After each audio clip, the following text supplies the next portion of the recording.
ya. Lumayan kalau minggu ini sih nggak terlalu bagus ya Mas Distra ya. Maksudnya kayaknya investor tuh masih agak-agak apa ya, kalau yang dari foreign flow-nya tuh udah agak sedikit kelihatan agak sedikit diminishing sih kalau kita lihat dari sisi flow-nya. Karena gini sih, maksudnya kalau kita lihat kayak di US, Eropa gitu ya, marketnya kan emang nggak terlalu bagus ya. Karena si investor itu tuh lagi agak hati-hati sebenarnya antisipasi meeting yang buat di The Fed itu tuh awal Mei.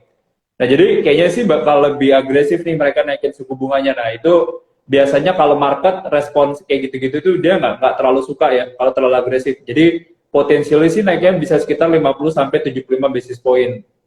Jadi itu yang menurut kita market juga gak worried.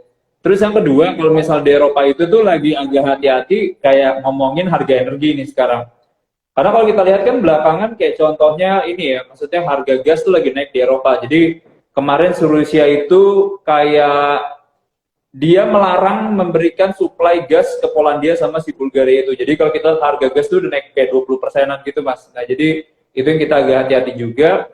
Ketiga sebenarnya lebih dari sisi ini ya, maksudnya orang tuh lagi takut banget sebenarnya. Jadi kalau si China ini kenapa-kenapa, ini takutnya tuh kayak ganggu banget dari sisi supply chain gitu ya. Jadi kita tahu bahwa si China ini lagi lockdown ya, Shanghai lagi lockdown, ekonominya nggak begitu bagus, ekspektasinya bakal kayak perlambatan. Nah itu sebenarnya tuh bakal ngasih tekanan sih ke ISG-nya.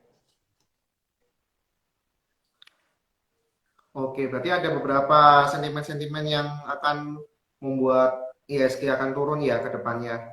Jadi nah, Betul, tapi betul. kalau menurut dari Mas Niko sendiri ada nggak sentimen-sentimen yang ada di dalam negeri yang mungkin nanti habis Lebaran nih, kan sekarang lagi naik-naiknya, ya beberapa saham-saham udah mulai naik nih. Tadi saya lihat beberapa saham di banking udah naik dan segala macam. Nah, tapi kan nanti kita akan liburan panjang. Dan nanti ngaruh nggak ya Mas di minggu awal nanti ketika kita udah efektif untuk bekerja dan hari bursanya kan udah efektif lagi. Itu apakah ada sentimen-sentimen di dalam negeri yang sekiranya bisa mempengaruhi harga-harga saham ke depannya Mas? Kalau dalam negeri ya, dalam negeri sih sebenarnya gini ya, kalau kita ngomongin laporan keuangan sih bagus ya Mas ya. Kalau tadi kita ngomongin laporan keuangan bank kayak BCA itu inaugural BCA inline lah. Kalau Bank Mandiri bagus laporan keuangannya, BNI relatively inline, cuman kita bisa bilang juga masih masih positif ya. BTN laporan keuangannya bagus, BRI juga bagus. Nah, jadi laporan keuangan ini tuh sebenarnya lumayan jadi apa ya? Jadi proksi juga bahwa ternyata recovery-nya lumayan kelihatan nih di kuartal 1 gitu ya. Karena sebenarnya gini ya, maksudnya tren recovery-nya ini juga didorong sama bank nih. Kalau misalnya bank itu kan sebenarnya yang paling gede ya bobotnya ya di sektor di IISG. Nah, jadi kalau misalnya banknya itu bagus, harusnya sentimennya tuh buat market lumayan lumayan positif sih. Jadi mungkin itu.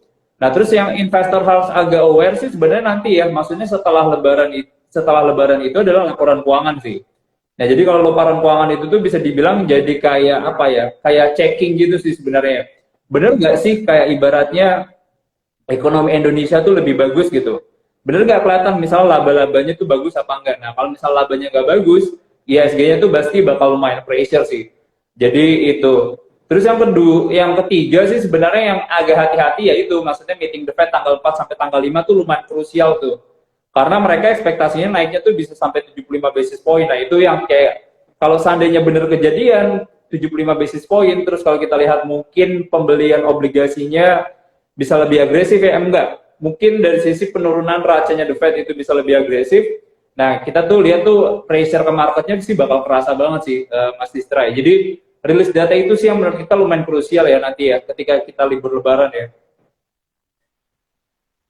Waduh, berarti mungkin bisa nggak ya nanti ketika kita udah masuk dan tiba-tiba market udah mulai turun nih, ya kan Mas, karena terkait update dari kenaikan dari suku bunga The Fed itu juga ya. Jadi mungkin kita harus waspada. Nah, kalau terkait suku bunga The Fed seperti itu, ada nggak Mas sektor-sektor yang emang harus kita waspadai nih? Jadi mungkin dalam minggu awal setelah Lebaran kita bisa rebalancing portofolio nih, kira-kira sektor-sektor mana nih yang sepertinya nggak terlalu berpengaruh di The Fed atau seperti apa? Ada pendapat mungkin dari Mas Niko?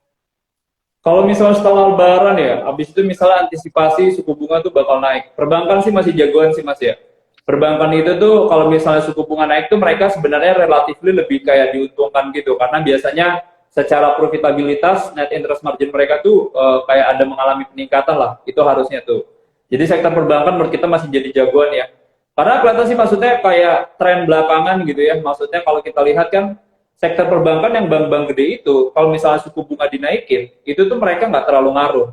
Karena biasanya tuh orang nabung itu kan nggak sensitif sama suku bunga kan. Nah jadi biasanya tuh biaya bunganya lumayan lumayan murah, kreditnya mereka naikin. Jadi perbankan menurut kita sih masih masih bagus lah harusnya ya ceritanya. Terus kalau kita lihat juga dari sisi kayak kenaikan harga komoditas belakangan juga lumayan bagus nih buat sektor perbankan. Komoditas sih kita lihat sih intinya sih apa ya? Permintaan ke Indonesianya harusnya masih bagus ya. Karena kan kalau kita lihat tensi antara Rusia sama Ukraina ini kan kayaknya masih panjang gitu ya.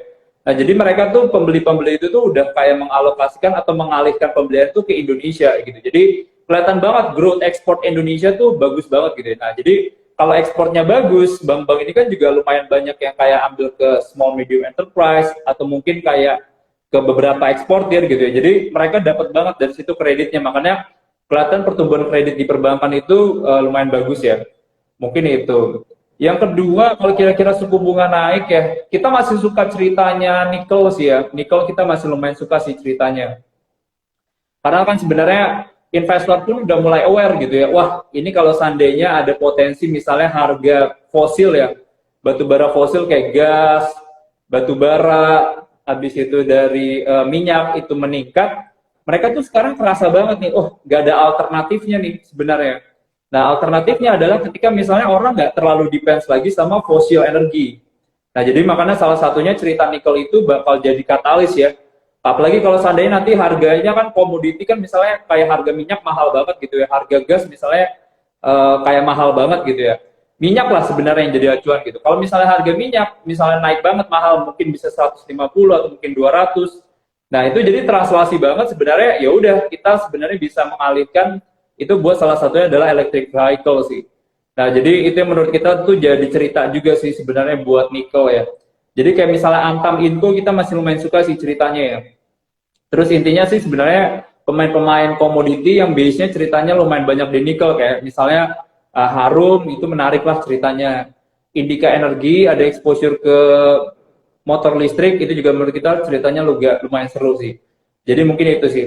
Yang harus dijauhin adalah sektor-sektor yang sebenarnya itu tergantung sama bunga sebenarnya Mas. Jadi kayak misalnya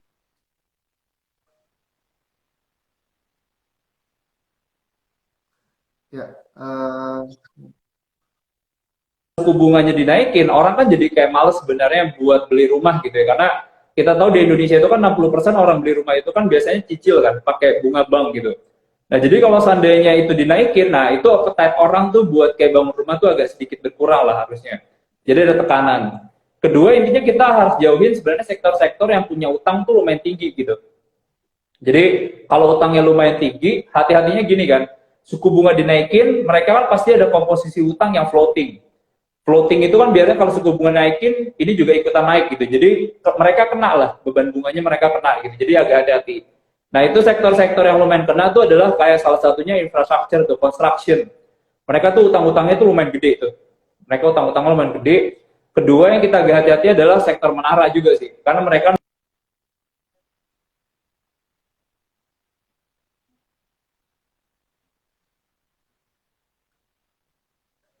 halo Mas Niko, sepertinya keputus. Ya,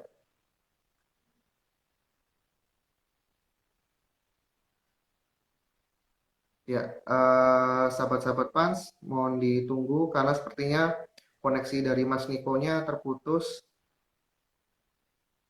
Ya, oke, jadi buat sahabat-sahabat Pans yang baru gabung, kita ini lagi ngomongin terkait kondisi saham-saham yang akan yang ya mungkin nanti akan prospek nanti ke depannya setelah kita libur-libur untuk libur Lebaran.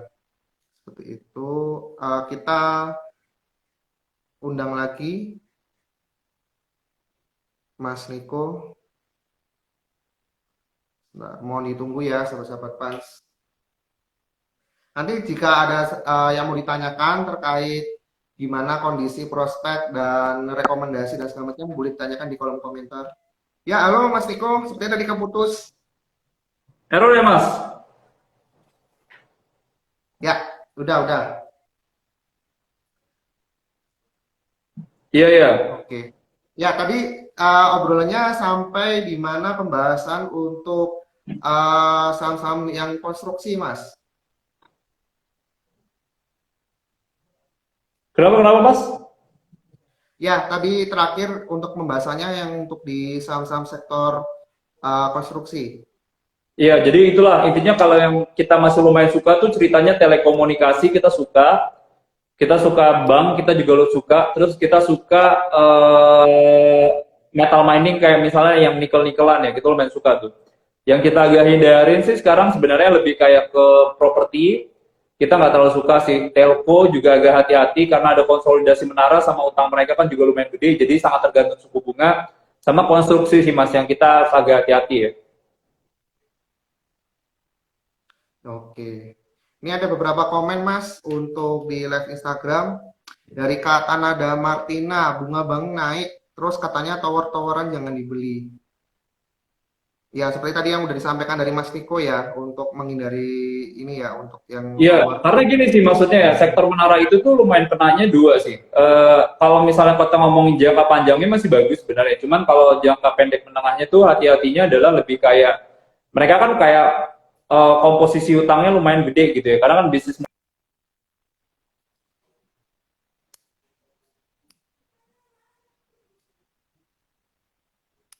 leasingnya tiap tahun itu tuh ibaratnya jadi revenue-nya mereka. Jadi mereka tuh lumayan kayak monetize dari sisi utang itu tadi sebenarnya. Nah, jadi kalau suku bunga dinaikin, pasti kan ibaratnya kan kayak mengurangi kemampuan mereka sebenarnya buat kayak minjem ya. Kalau ibaratnya kan itu pasti akan mempengaruhi lah dari sisi profitability-nya. Jadi itu. Kedua, sektor menara ini kan lagi konsolidasi sebenarnya sektornya ya. Nah, jadi kayak zaman-zaman dulu pas Excel ambil Axis gitu ya, ketika konsolidasi ketika konsolidasi atau merger itu tuh biasanya tuh perusahaan tuh lagi agak hati-hati sebenarnya buat ekspansi. Jadi zaman dulu Excel sama Axis mereka tuh nggak nambah menara gitu. Mereka lagi peta-peta ini mana menaranya terlalu dempet, mana yang kedeketan gitu. Jadi setelah berapa quarter itu mereka lagi hati-hati, mereka konsolidasi, baru setelah itu mereka nambah lagi. Nah, jadi jangka pendek menengahnya ketika sektor telco lagi konsolidasi, nah itu nggak terlalu bagus sih. Mungkin itu ya. Oke. Ya, ini Mas, ada pertanyaan lagi nih. Bank digitalnya dong, Kak. Dari Kak Miftah. Bagaimana Mas pendapat Mas terkait bank digital? Bank digital ya, gini ya ceritanya ya.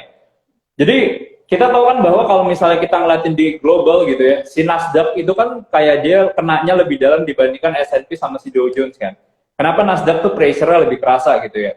Atau mungkin kenapa kalau kita lihat saham Goto atau misalnya sentimen-sentimen ya, misalnya saham Grab, sahamnya Shopee, saham C ya di global situ kan turunnya lumayan dalam. Jadi gini sih, yang paling penting tuh sebenarnya adalah kayak suku bunga itu tadi sih.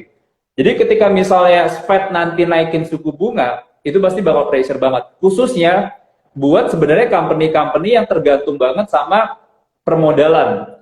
Kita tahu nih bahwa gini kan, sesimpel kayak misalnya kita ngomongin Grab atau C lah atau Shopee di global gitu. Jadi intinya kan gini ya, mereka kan butuh dana dari investor ya, either itu modal, either dari itu utang yang akan digunakan sebenarnya kayak kasarnya sebenarnya itu bakar duit lah ya. Bakar duit itu apa sebenarnya? Bakar duit itu bukan cuma dibakar, maksudnya mereka harus melakukan customer acquisition cost. Mereka harus ambil customer nih. Nah, kalau ambil customer itu biar kayak biar mereka tuh mau pakai apps-nya, nah itu kan pasti kan butuh dana, kasih gratis ongkir, promo lah segala macam gitu. Nah, cuman salah satunya adalah buat maintain mereka loyal, itu namanya customer lifetime value. Mereka kan butuh sebenarnya kan tambahan spending buat marketing dan lain-lain. Intinya mereka loyal lah. Nah, jadi itu kayak buat dapet orang ya yang dulu biasanya nggak pernah pakai apps, jadi pakai apps, itu kan pasti kan butuh.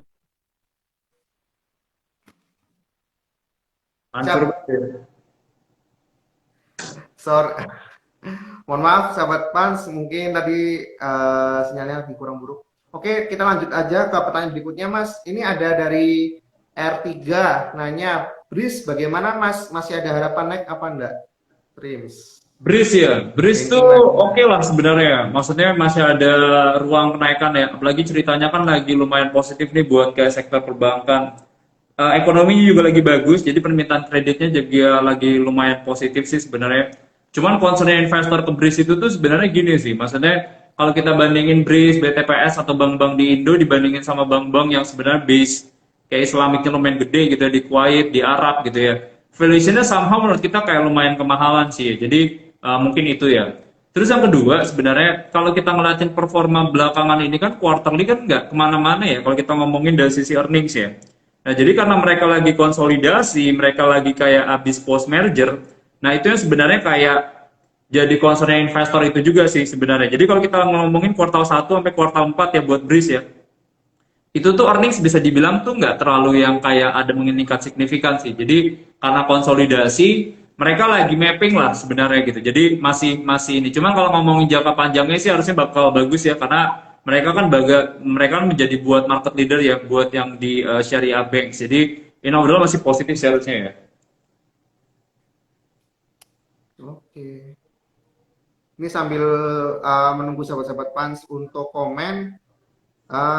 Ini Mas, kalau nanti ketika udah libur Lebaran selesai, apakah kita harus rebalancing portofolio atau kita mengincar beberapa saham-saham yang lainnya atau gimana Mas? Kalau Oh, pendapat kalau Mas. langsung rebalancing sih kayaknya sih enggak ya. Kalau gue bilang sih lebih lihat dari sisi nanti lihat hasil meetingnya kayak gimana aja sih.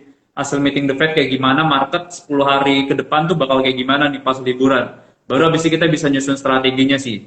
Cuman kalau dari saya personally ya Mas Distra ya. Jadi pas yang kemarin gitu sebelum-sebelumnya itu saya udah lumayan kosongin porto sih. Saya lumayan gak suka kalau seandainya ada sesuatu aja tuh dalam pas lagi liburan. Jadi saya prefer ya udah saya jual dulu aja sahamnya gitu. Jadi portofolio saya saham tuh paling sekali sekarang cuma sekitar 10% sih. Sisanya tuh udah, maksudnya saya benar-benar kayak kosongin portonya. Jadi ntar lihat nanti hasil meetingnya kayak gimana, lihat kira-kira tensi seperti apa, China kayak gimana, baru ntar saya susun lagi sih strateginya ya. Oke. Ya, Kak, Mas Niko ini ada yang nanya dari Kak Ratna. Asa, Kak. Dari Asa Asa. ya? Asa tuh sebenarnya ceritanya masih oke sih. Ceritanya jalan buat jangka panjang tuh masih masih lumayan jalan lah sebenarnya. Karena kalau kita lihat antara ajanya ini kan growth-nya somehow lumayan signifikan ya. Total pengiriman parcel mereka tuh sekarang bisa 1 juta atau 1,5 juta gitu. Jadi intinya sih sebenarnya lumayan bagus ya. Cuman gini sebenarnya investor tuh agak worried-nya sebenarnya lebih dari sisi sektor play-nya aja. Jadi kalau kita ngeliat di global gitu kan kayak contohnya si Shopee, si Grab gitu ya, ibaratnya kan kayak agak sedikit decelerating lah, agak sedikit mengalami perlambatan gitu ya. Jadi si investor-investor ini ketika ekonominya dibuka, jadi kayak transisi shifting dari offline to online-nya ini agak sedikit nggak terlalu smooth nih. Jadi orang kayak ya udah deh kita nggak usah kayak belanja online lagi aja kita beli langsung gitu kan lebih pede kan. Mau beli baju online aja, offline aja deh sekarang gitu. Terus habis itu misalnya mau beli buah pun atau misal makanan offline aja deh karena mungkin kita bisa lebih tahu kualitasnya lebih fresh dan lain-lain. Jadi agak sedikit menjadi sentimen negatif lah. Makanya kelihatan kalau kayak Shopee ya sih di global situ mereka tuh agak susah monetizing sebenarnya. Jadi take up rate-nya tuh agak susah dinaikin gitu. Jadi itu yang sebenarnya menurut kita ini kayaknya agak sedikit disruption ya dari sisi sektornya gitu. Mungkin itu sih. Sama sebenarnya kayak investor ngelihat ini ya, maksudnya bisnis kayak kayak contohnya kayak Bukalapak juga ya. Sorry kayak Gojek Tokopedia. Company-nya bagus, company-nya kuat gitu. Company secara bisnis model itu lumayan integrated ya. Ada yang nganterin barang, ada yang ngasih duit, ada yang punya barangnya gitu. E-commerce-nya itu tadi. Bukan bukan punya barang sih, dia lebih ke jasa perantara gitu. Cuman intinya mereka ada punya barang kan. Nah, jadi bisnis modelnya menarik. Cuman karena investor itu agak khawatir di global itu orang lagi nggak suka company tech, bukan tech ya, maksudnya mereka lagi agak hati-hati nih ngeliat company teknologi karena ada kenaikan suku bunga. Nah, itu yang sebenarnya jadi sentimen negatif juga sih sebenarnya buat yang related. Salah satunya adalah si ASA ini tadi. Makanya kalau kita lihat dulu ya, ASA kan dulu sempat mereka punya puncak-puncaknya itu kan di levelnya 4.000 gitu ya. Sekarang udah di level 2.550. Nah, soal sentimen itu tadi sih yang sebenarnya apakah nanti tren kenaikan pengiriman perharinya itu bakal turun atau mengalami perlambatan gitu. Mungkin itu sih ya. Oke. Ya, ini untuk di kolom komentar mungkin yang terakhir ya untuk Mas Niko. Ada yang nanya terkait WMUU dan Harum. Ada pendapat nggak Mas? WM WMUU ya. Kalau poultry itu ceritanya gini sih sebenarnya. Maksudnya sebenarnya trennya bagus ya. Kalau misalnya lagi Lebaran itu tren secara broiler sama DOC itu sebenarnya lumayan bagus. Cuman kalau dari saya pribadi itu nggak suka sektor poultry itu kayak apa ya? Fundamental itu sangat dipengaruhi oleh pemerintah gitu. Jadi misalnya kalau pemerintah lagi mau potong ayam, harganya tuh langsung bagus, perusahaannya bakal bagus gitu. Cuman kalau pemerintah nggak melakukan atau menerapkan kebijakan culling program atau potong ayam, itu nuh harga nggak terlalu kemana-mana tuh. Jadi itu agak-agak saya nggak terlalu suka lah sebenarnya. Walaupun nanti ketika Lebaran ini harusnya kan demand kan bagus. Terus yang kedua, yang agak hati-hati ini sebenarnya dalam belakangan ini kan harga komoditas kan lumayan naik terus ya, Mas Distra ya. Kayak contohnya Ya, misalnya harga jagung, harga kayak soybean gitu ya, soybean meal itu kan lagi naik banget. Nah, itu kan bisa dibilang menjadikan kayak bahan bakunya buat sektor poultry kan ya, buat pakan ternak gitu. Nah, jadi itu yang sebenarnya bakal jadi kayak lumayan kerasa tuh sebenarnya ke marginnya mereka lumayan ada tertekan. Cuman sebenarnya yang lumayan ketolongnya adalah di bulan Maret April ini tuh si Indonesia tuh lagi panen jagung sebenarnya. Jadi lumayan banyak. Jadi harga itu sebenarnya lumayan murah. Cuman setelah itu nanti udah nggak panen lagi, harga komoditi di global lagi lumayan naik. Bukan cuma jagung doang sih masnya, gandum, habis itu misalnya kayak milk dan trennya tuh lagi naik semua gitu. Jadi consumer ini lumayan kena semua sih. Bukan cuma ini doang ya, bukan cuma poultry ya. Kayak ICBP Unilever itu lumayan kerasa tuh, marginnya ketekan banget. Nah, jadi mungkin itu ya. Jadi saya kurang begitu suka consumer related sih ya, Mas Distra ya. oke. Ya, kalau yang ini Mas, kalau Harum, Harum, Harum ceritanya ceritanya oke lah ya, ceritanya oke lah. Karena investor kan lagi suka company-company yang sebenarnya bisnis modelnya itu lumayan shifting dari batu bara ya. Kita tahu kan batu bara itu kan sebenarnya harga emang naik ya, harga emang naik. Cuman kan benar-benar kalau bisa kita bilang adalah temporary aja sih. Jadi kalau kita lihat nanti ketika setiap negara akan mengurangi konsumsi batu baranya, karena kelihatan nih dari agenda mereka gitu ya, setelah ada meeting COP26 sama G20, porsi setiap negara itu tuh bakal kayak berkurang nih, energi yang related ke coal related itu agak-agak berkurang. Nah, jadi demand batu bara sih kita lihat kalau ngomongin jangka panjang sama menengah, jangka menengah sama jangka panjangnya pasti akan sedikit mengalami perlambatan. Jadi company-company ini udah kelihatan sih diversifikasinya ya. Kayak contohnya Harum ya, masuk bisnis nikel. Adaro kemarin udah ada bisnis power plant-nya juga dan mereka mau bergerak ke aluminium. PTBA juga sama gitu ya. PTBA juga sama. Mereka tuh masuknya ke hilir. Mereka bikin kayak di metal ether gitu. Jadi lumayan bisnis Indika Energi juga sama. Indika Energi mereka juga masuk ekosistem buat baterai listrik. Jadi mereka target 50% doang dari batu bara, 50%-nya itu adalah yang nggak batu bara. Nah, si Harum ini ceritanya nikelnya tuh masih lumayan bagus nih. Karena mereka punya smelter, mereka punya bijinya juga, mereka tinggal diolah gitu. Nah, kemarin sih kalau kita lihat-lihat sih ekspektasi produksinya itu bisa lebih cepat dibandingkan yang dibayangkan dari manajemen gitu. Jadi kelihatan, oh ini kayaknya harusnya sih bakal bagus ya, maksudnya translasinya bagus ya. Nah, mungkin itu sih Mas Distra ya. oke.